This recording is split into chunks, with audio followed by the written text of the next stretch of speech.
if you look at our entire industry, I don't think there is anyone who questions whether carbon footprint is a problem, whether climate change is a reality, or whether environment is something which we have to be concerned about. I think there is consensus, absolutely, right? That's what you would think. But obviously, the understanding is very different in different parts of the world and with different folks. There are different levels of evolution. And I would look at it at three buckets. The first bucket is you're talking of individual marketing leaders in different companies. So from their perspective, in fact, this is some research which we have been, secondary research that we had been looking at. What was fascinating was many of the marketers do not fully comprehend and grasp what they are doing and what it is doing to the environment. There is a very broad philosophical appreciation that we have to take care of the environment. But yeah, others have to take care of environment while I'm doing my business as usual, which doesn't work. And one of the key things is lack of education, lack of comprehension. Everyone is not an environmental engineer. Everyone is not an expert in carbon footprint calculations or whatever. So there is a good philosophical North Star somewhere, but there is no connection to what you do on a day-to-day basis. There's a first bucket of challenges, I would say, within the marketing community. The second one is the companies themselves. I don't think today there is a single CEO of any public company that will say environment is not important. They will all say it's absolutely important. It sounds very good for the annual reports, for the speeches to be given on stages, etc., to say we are doing a ton of stuff. But when the rubber hits the road and choices have to be made, there is a different type of resource allocation that you need to do when you're looking at managing carbon footprint or doing things for climate change appropriately. Some of those would be how to probably make, at least in the short term, higher cost trade-offs for what you're doing today. And that's something which is absolutely a no-no for many of the companies. That's something which we have to realize is there is a movement that needs to be built there. The third one, I'll say, is as an overall industry, marketing industry, it's also fascinating. And over the last now 3 days, I had conversations with 2 leaders so far, very credible, solid leaders in their respective countries, 2 different countries altogether in different geographies of the world. And both of them were actually saying, Raja, carbon footprint, sustainability, all of that is good, but we don't even have basic proper measurement. So when you don't really attack the basics and we start setting our objectives on something which is philosophical, things are not going to work. No, these are the kind of things that are pervading right now, which is extremely concerning. And if you see, however, when you do a little bit of analysis, what you find is that marketing is directly putting carbon footprint into the environment. And also, we deal with agencies and the supply chains that are putting footprint. So you got your own, as a function, you got your own carbon footprint as a company, plus you have got your vendors and your partners who are putting footprint into the environment, which is being funded by you, right? And the key thing is this is like 25% of, at least in the financial services, that's where we have done our in-depth analysis, 25% of the carbon emissions in a given company are actually coming out of marketing. So this is something significant, and we have to really wake up to the reality and do something about it. I think it's very evident when you see the melting of the polar caps, you are seeing the wildfires in different parts of the world, the hurricanes, the intensity and the frequency with which rains are occurring and flooding is happening. Climate change is really, really there. And we have to do something, and carbon footprint is the first thing that we have to attack. And that is not really happening right now the way it should be. Also, when you look at your own marketing ecosystem, we feel collectively that, we are now shifting more to digital. And digital, by definition, has to be more carbon footprint efficient, which means it puts less carbon footprint into the place. So there are these vague notions and myths that if I'm doing a lot more digital marketing, I'm actually better than a traditional marketing mix. The reality is not true. The reality is something totally different. And what we saw is like, in our own case, MasterCard, we did this actually. Now 50% of our spend is in digital, but 80% of carbonization is coming from the digital channels. Whereas outdoor, when we spend 30% of our spend, we only have 2% of the total carbon emission. Each company has to look at their carbon footprint. The drivers of the carbon footprint are very critical to understand, and that you don't measure, you cannot manage. This is very important, right? So we have to come from those vague notions to very specific areas for action and then start measuring them appropriately. And one of the key things is when you look at this entire situation, it is not just the desire of corporations or the demands from the analysts and the investors who are now saying you have to be responsible, or from regulators. It is also something which consumers are expecting brands to do. Consumers want brands to be socially responsible. They should be responsible for the environment. So consumers are willing to pay with their pockets so long as the quality is there. They are willing to at least move to those products, even if there is a little bit of a premium. If consumers are demanding, as marketers, it is our first obligation to say that we have to satisfy their needs in the way they would want, which is in a responsible fashion. And the last point I would actually want to make it is, when you look at this entire aspect of, there is this mindset today, I guess, that if I'm doing something environmentally responsible and I'm cutting down my carbon footprint, my costs go up. In some cases, in the short term, that's absolutely true. But when scale starts building, things will be very different. And I'll give you an example from closer to my own industry.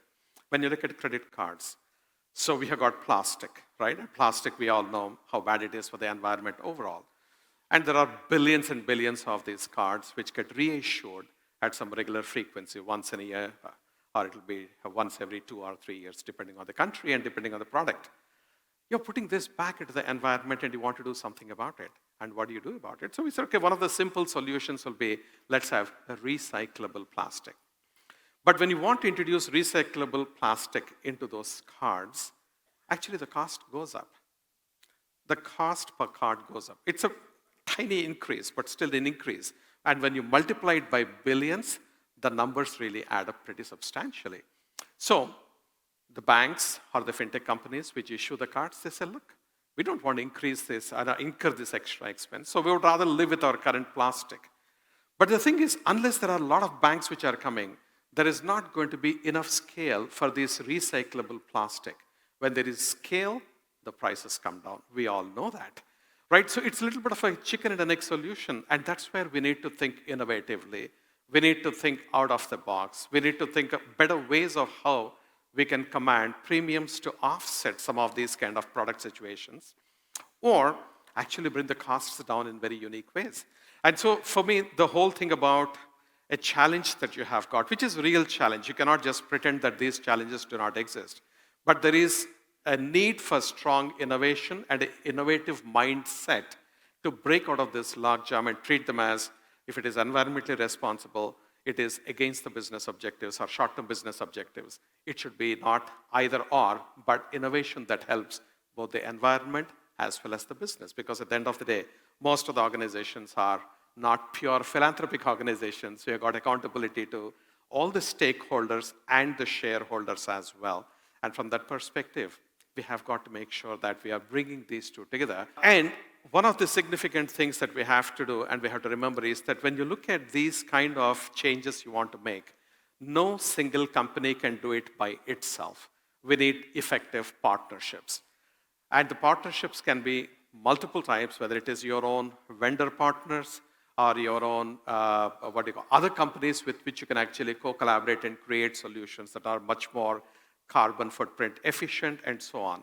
But also you do it as an industry, and when Stefan was referring about it a little while ago, the entire thing of Planet Pledge. I believe now, Stefan, we got 32 large brands which have been signed up, and that's phenomenal, and that's a very good start, but not good enough, right? And that's why when he says, the mission is not yet over, he's right. We are at the beginning of the journey, and we got a long way to go. Those kind of partnerships are very, very critical. The partnerships are not necessarily only to create new solutions to a specific product, but in new solutions probably to how things have to be measured or how things can be controlled. Like for example, when you look at digital environment, on one hand we said it is not as carbon efficient as we think it is, which it is not. And number two, more than 15% of all digital advertising actually gets featured on those websites which are horribly carbon inefficient. And we as marketers don't care whether our ads are there on that or not, because they're not adding to in any way to either our reach or it's not impacting our cost per click or whatever is the metric that you would have. When you look at however the carbon footprint that they're doing, you can simply chop it off that 15% and you can really improve your performance and carbon footprint without in any way adversely impacting your business metrics and business KPIs, which is fascinating.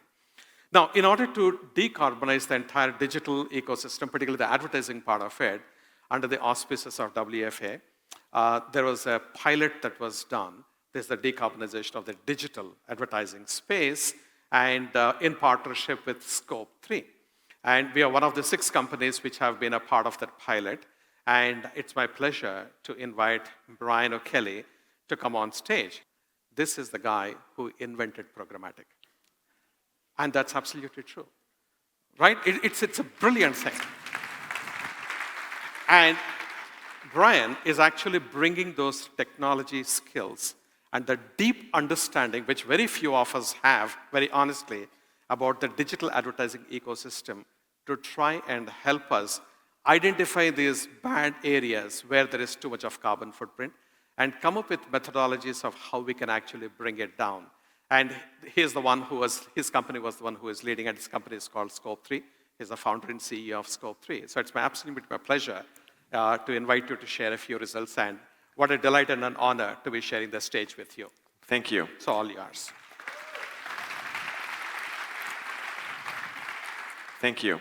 So, yes, I invented programmatic. I have a computer science degree. I filed many patents. But in my house, I'm the IT guy. When my kids, my wife, somebody has a computer problem, the printer doesn't work, it's my fault. I try to explain that's not what computer science is all about. They don't care.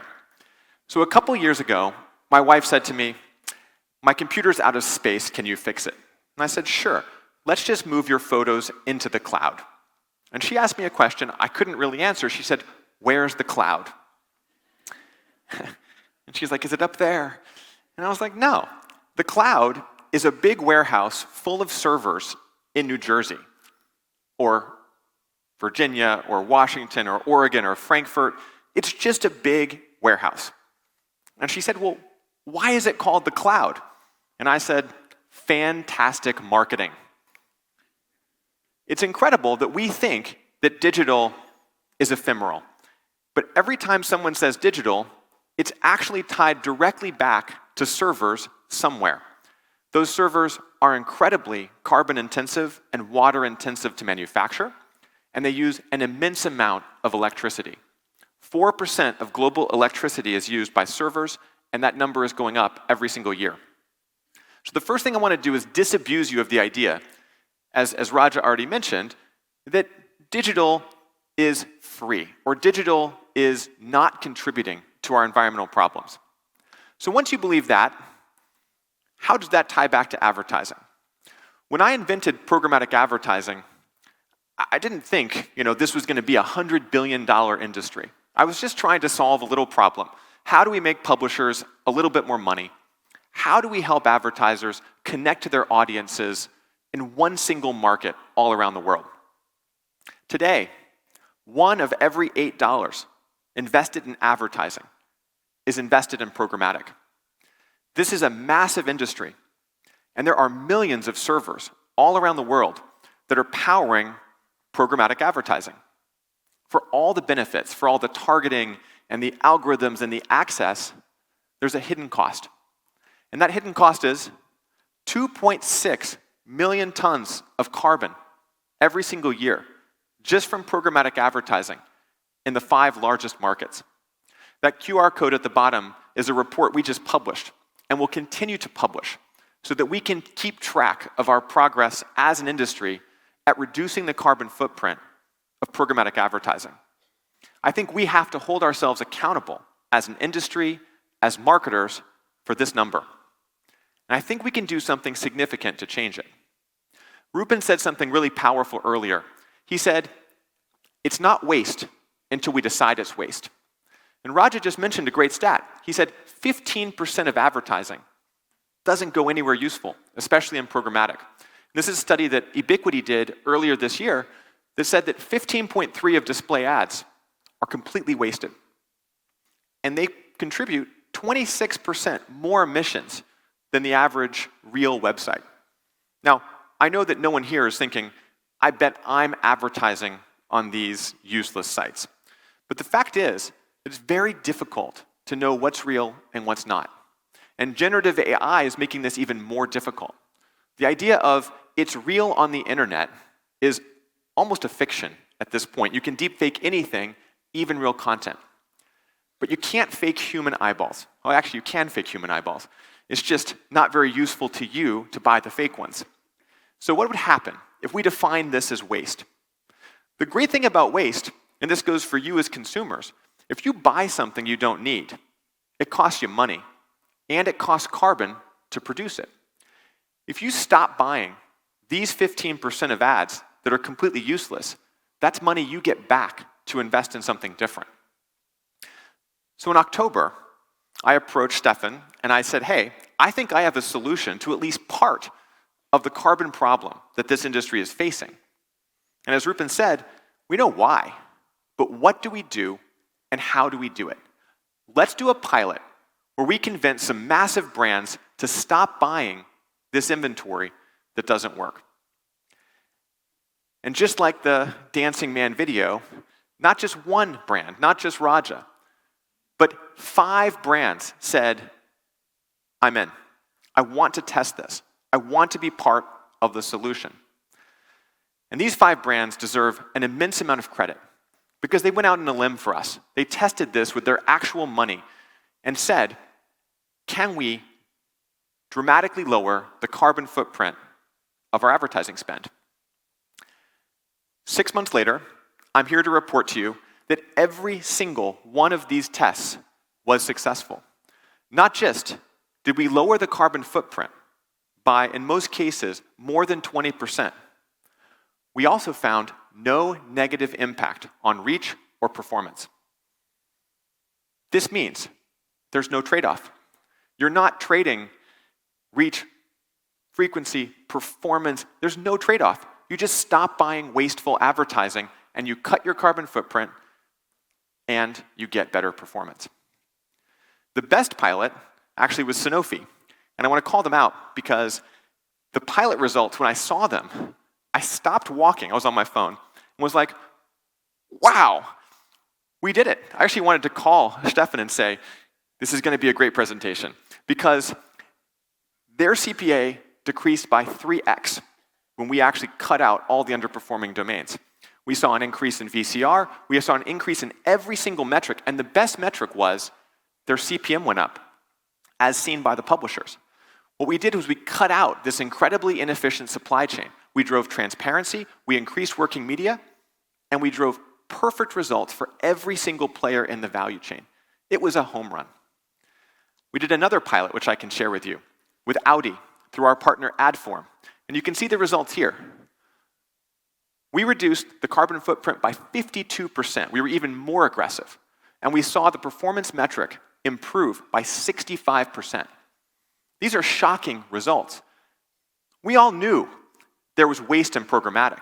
I don't think anyone realized just how much. We can fix this carbon problem.